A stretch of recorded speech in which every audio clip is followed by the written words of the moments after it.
இன்றைய முதல் வாசகம் கொரிந்தியருக்கு எழுதிய 2ஆம் திருமுகத்திலிருந்து வாசகம். அதிகாரம் 11 வசனம் 18 மற்றும் 21 முதல் 30 முடிய. சகோதர சகோதரிகளே, பலர் உலகு சார்ந்த முறையில் பெருமையெடுத்துக் கொள்வதால் நானும் அவ்வாறே செய்கிறேன். இப்படியெல்லாம் செய்ய நாங்கள் வலுவற்றவர்களே. இது அவமானத்துக்குரிய ஒன்றுதான். அவர்கள் எதில் பெருமை பாராட்ட துணிகிறார்களோ அதில் நானும் பெருமை பாராட்ட துணிந்து நிற்கிறேன். இப்போதும் ஓர் அறிவிலியைப் போன்றே பேசுகிறேன். அவர்கள் எபிரேயரா? நானும் தான். அவர்கள் இஸ்ரேலரா? நானும் தான். அவர்கள் ஆபிரகாமின் வழிமரபினரா? நானும் தான். அவர்கள் கிறிஸ்துவின் பணியாளர்களா? நான் அவர்களை விட சிறந்த பணியாளனே. இங்கும் நான் ஒரு மதியீனனாகவே பேசுகிறேன். நான் அவர்களை விட அதிகமாய் பாடுபட்டு உழைத்தேன். பன்முறை சிறையில் அடைப்பட்டேன். கொடுமையாய் அடிப்பட்டேன். பன்முறை சாவின் வாயிலில் நின்றேன். 5 முறை யூதர்கள் என்னை சாட்டையால் 1 குறைய 40 அடி அடித்தார்கள். 3 முறை தடியால் அடிப்பட்டேன். 1 முறை கல்லெறிப்பட்டேன்.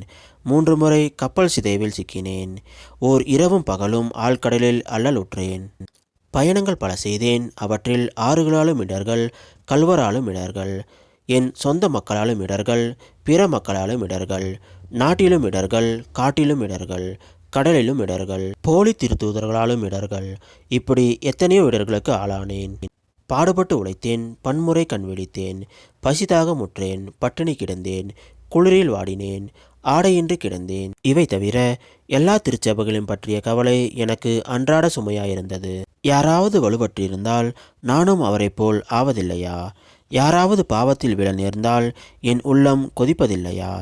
நான் பெருமை பாராட்ட வேண்டுமென்றால் என் வலுவின்மையை பற்றியே தான் நான் பெருமை பாராட்ட வேண்டும்.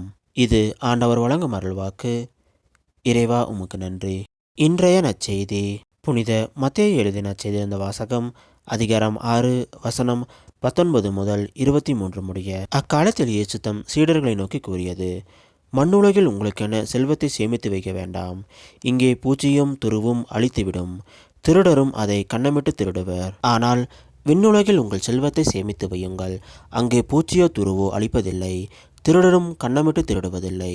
உங்கள் செல்வம் எங்கே உள்ளதோ அங்கே உங்கள் உள்ளமும் இருக்கும். கண் தான் உடலுக்கு விளக்கு. கண் நலமாய் இருந்தால் உங்கள் உடல் முழுவதும் ஒளி பெற்றிருக்கும். அது கெட்டுப்போனால் உங்கள் உடல் முழுமையாய் இருளாய் இருக்கும். ஆக உங்களுக்கு ஒளி தர வேண்டியது இருளாய் இருந்தால் இருள் எப்படி இருக்கும்? இது கிறிஸ்து வழங்கும் நற்செய்தி. கிறிஸ்துவே, உமக்கு புகழ்.